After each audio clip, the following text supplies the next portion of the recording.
அருமையான சிறுவர் கதை. கதை தலைப்பு: பாப்பா மற்றும் மாயா, நட்பின் சக்தி. ஒரு சிறிய கிராமத்தில் பாப்பா என்ற ஒரு யானை இருந்தது. அது மிகவும் அன்பும் பாசமும் உள்ள யானை. எல்லோருக்கும் உதவிகரமாக இருந்தது. ஆனால் அதற்கு ஒரு சிறிய குறை: அது அதிகம் பேச மாட்டாது. ஒரு நாள் அந்த கிராமத்தில் ஒரு புது குரங்கு வந்தது. அவளது பெயர் மாயா. ரொம்பவே உல்லாசமானவள். புதிதாக வந்தவளாக இருந்தாலும் மாயா எல்லோருடனும் பேச முயற்சித்தாள். ஆனால் யாரும் அவளிடம் அதிகம் பேசவில்லை. மாயா சோகமாக இருந்தாள். அப்போதே பாப்பா அவளை பார்த்து மெதுவாக நெருங்கினான். "நீ அழுகிறே, என்னாச்சு?" என்று பாப்பா தனது மென்மையான குரலில் கேட்டான். மாயா பதில் சொன்னாள், "என்னை யாரும் நட்பாக ஏற்க மாட்டாங்களோன்னு பயமாக இருக்கு."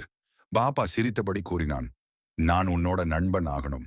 அந்த நாள் முதல் பாப்பா மற்றும் மாயா ஒரு சிறந்த நண்பர்களாக ஆனார்கள். அவர்கள் சேர்ந்து விளையாடினார்கள், மற்ற விலங்குகளுக்கு உதவினார்கள், மேலும் மற்றவர்களையும் சேர்க்க நட்பை விரிவாக்கினார்கள். காலத்திற்கு பிறகு அந்த